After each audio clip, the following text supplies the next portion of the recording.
कैसे भुलाएं। ओम शांति। ओम शांति। मेरे शरीर का नाम रमेश कुमारी है। ज्ञान में चलते हुए 63 वर्ष हो गए हैं। मैं वो अपने आप को बहुत भाग्यशाली मानती हूँ। साकार बाबा और मम्मा दोनों की पालना का अति सौभाग्यशाली चांस मुझे प्राप्त हुआ। साकार बाबा से मिलन का अनुभव भी बहुत ज़्यादा हुआ, भाग्य भी बहुत मिला, परंतु बार बार मम्मा से मिलने का सौभाग्य बहुत ज़्यादा मिला। मेरा अलौकिक जन्म ही मम्मा के मिलन से हुआ। हमारे लौकिक माता जी, दादी जी तथा 2 बुआएं ज्ञान में चलती थी। उनके साथ साथ एक दिन मुझे भी मम्मा के साथ मिलने का सौभाग्य हुआ। मैं उस समय तक ज्ञान में तो नहीं आई थी, परंतु मम्मा के लिए वेलकम डांस करने का सौभाग्य प्राप्त हुआ। डांस के बाद मम्मा ने मुझे अपनी गोद में बिठाया, प्यार व दृष्टि देकर मेरे जीवन को बदल कर रख दिया। उस समय मेरे बाल मन में मम्मा जैसा बनने का बहुत पक्का दृढ़ संकल्प हो गया। मम्मा का जीवन एकदम निर्मल शांत था, दर्पण की तरह था। कोई किसी भी धर्म का हो, सभी के मुख से यही निकलता था, मम्मा हमारी है। स्थापना के समय शुरुआत में यज्ञ में कई प्रकार के विघ्न आए। जहाँ भी विघ्न आते थे, बाबा हमेशा मम्मा को वहाँ भेजते थे। चाहे हापुड़ में हंगामा हुआ, चाहे अमृतसर का हंगामा हुआ का बाबा हर जगह मम्मा को भेजते थे। जब विरोधी पार्टी की आत्मा मम्मा के मुखमंडल की सुंदर आभा को देखती थी, उस समय वो शांत शीतल हो जाती थी और सभी को यही कहते थे, ये ब्रह्मा कुमारी बहनें तो ऐसी हैं, परंतु इनकी जो मम्मा है ना, बिल्कुल देवी है, देवी।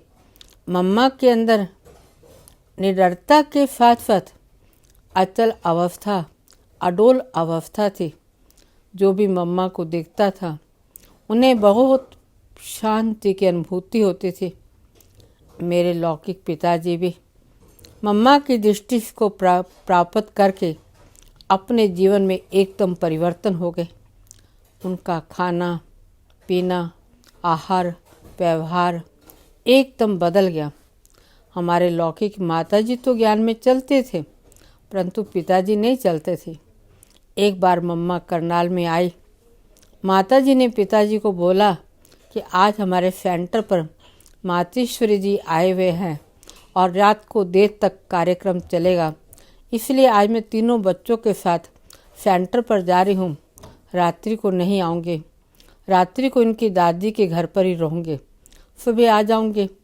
क्योंकि दादी जी का घर सेंटर के पास था, हमारा घर थोड़ी दूरी पर था। हमारे पिताजी ने पूछा, मातेश्वरी जी का प्रोग्राम कब तक चलेगा? माताजी ने बोला 10 बजे तक। तो कहने लगा, मैं लेने आ जाऊँगा। माताजी ने बोला कि आप शराब पीकर मत आना, क्योंकि वो शराब पीते थे। उन्होंने कहा, मैं आऊँगा भी और पीकर ही आऊँगा। और रात्रि को सचमुच वो शराब पीकर आए गए। आकर क्लास में बैठ गए। मेरे माताजी ने उनको देखा तो उनकी जैसे ही क्लास पूरा हुआ, हम तीनों भाई बहनों को लेकर वह फटाफट बाहर गली में आ गए। लेकिन पिताजी तो अंदर क्लासरूम में बैठे रहे। सभी के जाने के बाद वो मम्मा के पास गए और उनके पैरों पर गिर पड़े, क्योंकि उन्हें मम्मा से देवी का साक्षात्कार हुआ। बस उस दिन से उनका हृदय परिवर्तन हो गया। उस दिन से उन्होंने अशुद्ध, नशा, शराब न पीने का प्रण पक्का कर लिया और रोज़ मुरली सुनने के लिए आने लगे। मम्मा स्नेह की मूर्त थी। मम्मा जब भी पंजाब की सेवा पर आई, तो करनाल में काफ़ी सेवा अर्थ आते थे। एक बार मम्मा आई, मुझे भी सेंटर पर मम्मा के साथ रहने का मौका मिला। करनाल में हम काफ़ी कन्याएं ज्ञान में चलती थी। मम्मा आई हुई थी। हम सब कन्याओं ने रात्रि का मम्मा के संग रहने का प्लान कर लिया। सेंटर छोटा सा था, हम काफ़ी कन्याएं थी। दरी बिछाकर हम सबको जिसको जहाँ जगह मिली वहीं सो गए। मुझे दरवाजे के बीच में जगह मिली, वहीं सो गए। बीच रात्रि को जब मम्मा उठी, उन्होंने देखा तो रास्ते में सो रही हूँ।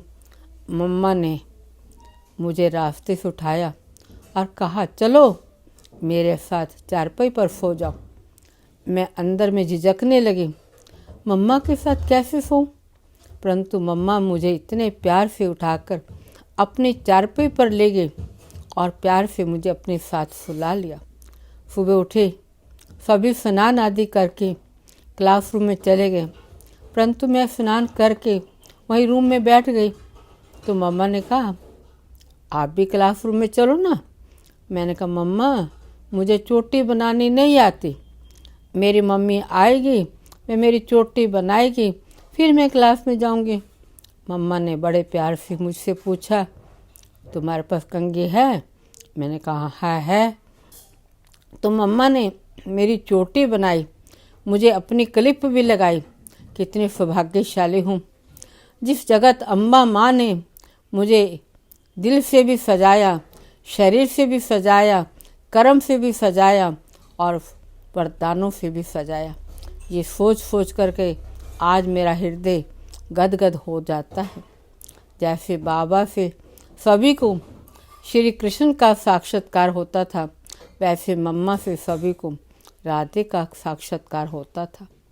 मम्मा बड़े प्यार से बातों ही बातों में हमारे दिल भी ले लेती थी और बड़े प्यार से हमारे अंदर शक्ति भी भर देती थी।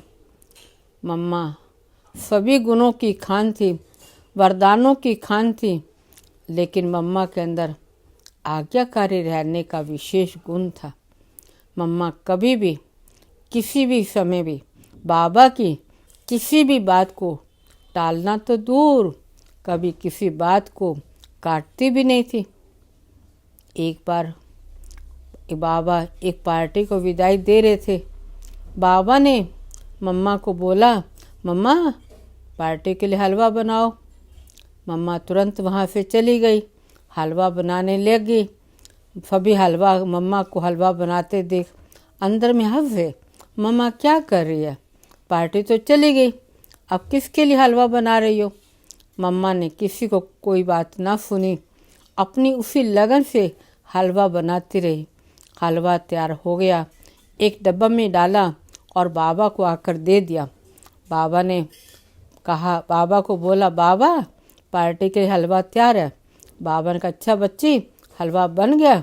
उसी समय बाबा ने एक साइकिल वाले भाई को बुलाया और कहा, पार्टी को हलवा दे कर आओ। वह भाई गया, उसने देखा बस अभी भी बस स्टैंड पर खड़े हैं। उसने पार्टी को हलवा दिया, उसके पश्चात बस चल पड़े।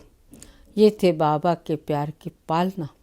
वो थोड़े से हलवे ने सभी के दिलों में अविनाशी प्यार की छाप डाल दी। ऐसे एक बार एक माता बाबा के लिए कुछ बड़े प्यार से आम लेकर आई। बॉम्बे के अपूफ आम मशहूर थे, बाबा को बहुत पसंद थे।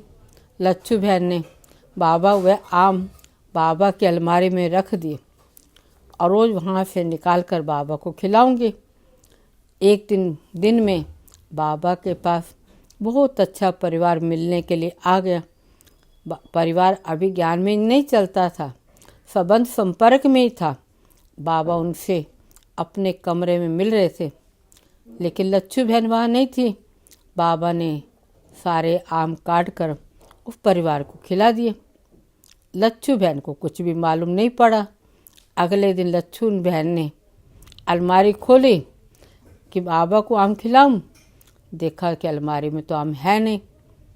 बाबा से पूछा, बाबा यहाँ आम रखे थे वह मिल नहीं रहे। बाबा ने कहा बच्ची, कल बाबा के छोटे छोटे ठाकुर बच्चे आए थे, बाबा ने उनको भोग लगा दिया। लच्छू बहन बोलने लगी, बाबा आप मुझे बता देते, मैं उन्हें कुछ और खिला देती। बाबा ने कहा बच्ची, बाबा तो खाता ही रहता है, पर बच्ची देखो वे परिवार कितना खुश हो गया। उनकी खुशी को देखकर बाबा को लग रहा था जैसे आज बाबा ने बहुत आम खा ली। इस प्रकार बाबा अपने प्रति हर चीज़ का त्याग करके दूसरों की सेवा अर्थ लगा देते थे। बाबा को अभी भी ऐसा ही नहीं होता था कि ये चीज़ मेरे लिए आई है, इसे मैं अपने पास रखूं या मैं ही इसे यूज करूं। लेकिन नहीं, बाबा सभी बच्चों को बुद्धि में रखता था और जो भी बाबा के सामने आता था वरदानों से भरपूर होता था और साथ साथ बाबा वो चीज़ उनको खिला पिला देता था। बाबा की पालना, उनकी सेवा बिल्कुल अलौकिक थी। बातों ही बातों में बड़े बाबा शिक्षा दे करके हमारे जीवन का परिवर्तन कर देते थे। एक बार बाबा दिल्ली में मेजर की कोठी में आए हुए थे, तो हमारे करनाल से भी पार्टी बाबा से मिलने के लिए गई। उस पार्टी में मैं भी गई। हमें रहने के लिए रजौरी गार्डन सेंटर मिला। हम सभी रात्रि को वहीं सेंटर पर सोए। सुबह उठकर तैयार होकर हमें बाबा के पास मिलने के लिए जाना था। सभी जल्दी उठकर तैयार होकर चले गए और मैं सोई रही। जब उठी तो देखा वहाँ से सब चले गए। मैं फटाफट तैयार हुई और रुक्मणी दादी के पास आ गई। बोला मेरे को जाना है। उन्होंने कहा सभी तो चले गए, अब मैं तुम्हें बाबा के पास कैसे भेजूं। इस बात को सुनकर मैं तो रोने लग गई।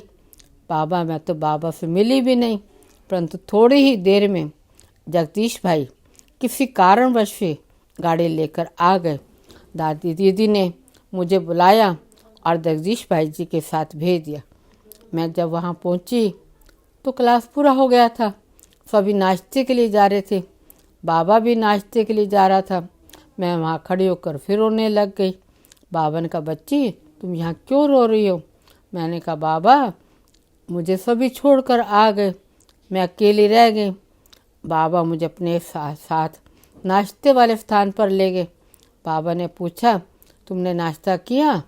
मैंने कहा नहीं बाबा। बाबा बोले अच्छा आज बाबा तुम्हें अपने साथ नाश्ता करवाएगा, परंतु पहले तुम बाबा से प्रतिज्ञा करो। मैंने बोला क्या। बाबा ने कहा बच्ची कभी भी रोएंगी नहीं। दूसरा बाबा ने कहा मूड ऑफ नहीं करेंगे। मैंने दोनों प्रतिज्ञाएं बाबा के सम्मुख कर ली और फिर बाबा ने मुझे बड़े प्यार से अपनी गोदी में बिठाकर थाली से गिट्टी निकालकर अपने हाथों से खिलाई और नाश्ता कराया। उस दिन से मेरे जीवन का अलबेलापन सदा के लिए ख़त्म हो गया और जीवन की दिशा ही बदल गई। परिस्थितियाँ तो जीवन में बहुत आई, परंतु मैंने जो बाबा से प्रतिज्ञा की थी मैं आज तक भी अपनी प्रतिज्ञा में पक्की हूँ और अपने आप को बहुत बहुत धन्य मानती हूँ जो मम्मा बाबा की पालना मैंने साकार रूप में तथा अव्यक्त रूप में बहुत बहुत ली और अनुभव जीवन में बहुत कुछ किया। कोई भी बात में अब भी जरा हलचल होती है तो उसी समय साकार बाबा की पालना और बातें याद आ जाती, शिक्षा याद आ जाती, तो मम्मा का अचल अडोल स्वरूप भी सामने आ जाता या बाबा का रूहानी चेहरा आंखों के आगे घूम जाता। सेकंड में कानों में आवाज़ आ जाती, बच्ची तू चिंता मत कर, मैं तो बैठा हूँ। एक बार जब मैं 10वीं क्लास पास करके बाबा के पास गई तो बाबा ने पांडव भवन में बैठे थे, बातचीत चल रही थी। बाबा ने ऐसे कहा बच्ची एक दिन ऐसा आएगा जब नीचे से ऊपर तक लाइन लगेगी और देखना खड़े होने की जगह नहीं मिलेगी। तो मैं बचपन में आकर बोल दिया बाबा यहाँ तो चिड़ी भी नहीं आती और आप कहते हो लाइन लगेगी। बच्ची बाबा ने प्यार से मेरे सिर पर 2 चपेट लगाई और इतना गले आंसू मेरे को बोला कि बच्ची तू सामने देखते तो चल। तो मैंने कहा पता नहीं क्या होगा। तो वो प्यार की पालना, प्यार के हाथ अभी मैं सिर पर अनुभव करती हूँ कि बाबा का हाथ और साथ मेरे सिर पर है। और सचमुच मैं वो दिन याद करती हूँ और आज दिन को देखती हूँ कि कैसे हमारे मधुबन में बाबा की सेवा, बाबा का परिवार दिन प्रतिदिन बढ़ता ही जा रहा है, इतना बढ़ता जा रहा है। तो मैं देख रही हूँ अपनी आँखों से कि कैसे पांडव वन बना, ज्ञान सरोवर बना, शांति वन बना, उसके पश्चात आनंद सरोवर बना, मनमोहिनी कम्प्लेक्स बना, मानस सरोवर बन गया, पता नहीं क्या कुछ बनता जा रहा है, गॉडलीवुड स्टूडियो बन गया, इतना कुछ बनता जा रहा है। और मैं अपने आप को फील करती हूँ कि मैंने बाबा को क्या बोला और बाबा के वो वचन, वो वरदान सचमुच सामने आ रहे हैं। और वो वरदानों का हाथ भी याद आता है कि इसी बहाने मेरे सिर पर बाबा के वरदानों का हाथ जैसे पढ़ाई करके हटी। फिर मैं 1-1.5 साल नौकरी करी और नौकरी करने के पश्चात संकल्प कर लिया अब अपना जीवन सेवा में बाबा के अर्पित करना है। बाबा की सेवा में फर्स्ट टाइम मैं मधुबन भट्टी में गई। तब कन्याओं की पहली भट्टी हुई थी 45 दिन की। वो भट्टी में मुझे जाने का मौका मिला और मैं मौके पर सेवा भी करी, 45 दिन भट्टी करी और संकल्प कर लिया आज के बाद कुछ भी हो जाए मर मिटना है लेकिन पीछे नहीं हटना और बाबा की सेवा में आगे बढ़ते रहना। बाबा ने मुझे कहा बच्ची तुम सेवा में जाओ। मैं सेवा में आ गई। जैसे लौकिक परिवार वालों ने देखा कि जाने को तैयार हो गए तो मुझे दूर नहीं करना भेजना चाहते थे। तो मैंने कहा मैं चलो चंडीगढ़ चली जाती हूँ। तो पहले सेवा का स्थान मुझे चंडीगढ़ मिला और चंडीगढ़ में रहते मैंने सब प्रकार की सेवा सीखने का मौका मिला। हर प्रकार से मैं आगे बढ़ती रही, बढ़ते बढ़ते बढ़ते बहुत आगे बढ़ती गई। जैसे जीवन मेरा ऊंचा उठता गया और मम्मा की बातों को मैं याद करती रही। मम्मा मुझे कितना ऊंचा उठाते थे। मम्मा की विशेषता मैं बताऊं तो आप हैरान हो जाओगे। मम्मा कदम कदम पर हमें सिखाती थी कि स्थूल सेवा कैसे करनी है, सूक्ष्म सेवा कैसे करनी है, यज्ञ की बचत कैसे करनी है, यज्ञ को ऊंचा कैसे उठाना है और यज्ञ के भाई बहनों के प्रति भावना कितनी ऊंची रखनी। मम्मा नीडर थी तो हमारे अंदर भी नीडरपन का गुण भरती जा रही थी। जैसे कई जगह संस्था का कोई विरोध होता था तो मम्मा सबसे पहले बाबा उसको भेजता था। हम देखते थे मम्मा नहीं डरते तो हम भी सोचते थे जब मम्मा नहीं डरती तो हम क्यों डरते हैं, हमें भी नहीं डरना। तो इसी प्रकार मम्मा के संस्कारों को धारण करते हुए मुझे पहाड़ों पर भी सेवा करने का मौका मिला। जो रात को हम पहाड़ों पर चलते थे, सुबह दूसरे गांव में जाके सेवा करते थे और सेवा करके फिर रात को पहाड़ों पर पैदल चलकर और आकर फिर सेवा में जुट जाते थे। तो तन से भी खूब सेवा की, मन से भी की, संकल्प से भी की, श्वास से भी की और संबंध संपर्क से भी की। लौकिक बंधन मुझे किसी प्रकार का कोई भी नहीं रहा क्योंकि लौकिक परिवार फल सभी ज्ञान में चलते थे। हर प्रकार से मुझे सहयोग मिलता रहा। किस प्रकार बढ़ते बढ़ते बढ़ते 8-9 साल मुझे चंडीगढ़ में रहने का मौका मिला और जिससे मौका मिलता गया और मम्मा की बातों को मैं याद करती रही, बाबा की बातों को याद करती रही। मुझे मन में यही संकल्प था कि मुझे बाबा की हर आज्ञा का, हर श्रीमत का पालन करना है। बाबा ने जो मेरे सिर पर हाथ रखा है मैं हाथ अमर बना करके बाबा को ऊंचा उठाऊं, बाबा का नाम बाला करके दिखाऊं। उसके लिए मुझे कितना भी त्याग करना पड़े, सहन करना पड़े, मैं सब कुछ सहन करूँगी। गरीबी अमीरी सब सहन करूँगी लेकिन मम्मा बाबा के समान मुझे अपना जीवन बनाना है, अर्थात संस्था का नाम ऊंचा करके दिखाना। यही लक्ष्य लेकर के मैंने अपना जीवन बाबा की सेवा में अर्पित किया। 8-9 साल मुझे चंडीगढ़ में रहने का मौका मिला। चंडीगढ़ रहते भी मुझे पंजाब की कई सेवा सेंटर पर, सेवा स्थान पर जाने का मौका मिला। गुरदासपुर है, पठानकोट है, अमृतसर है, बटाला में है, कई सेवा स्थानों पर जाकर सेवा करने का मौका मिला। जहाँ कभी कोई विघ्न को आता था या परिस्थिति आती थी तो मम्मा की बातों को मैं याद कर लेती थी कि मम्मा हमें क्या सिखाती थी, बाबा हमें क्या सिखाता था, दादियाँ हमें क्या सिखाती हैं। तो वो जैसे उनकी बातों को मैं याद करती थी वो परिस्थिति भाग जाती थी और मेरी परिस्थिति ऊंची उठ जाती थी। परिस्थिति भाग जाती, परिस्थिति ऊंची हो जाती अभी भी कभी कोई बात होती है तो परिस्थिति के आगे मैं परिस्थिति को देखती हूँ और बाबा मुझे अपने साथ बिठा लेता है और परिस्थिति 1 सेकंड में ख़त्म हो जाती है। अच्छा, ओम शांति, ओम शांति, ओम शांति।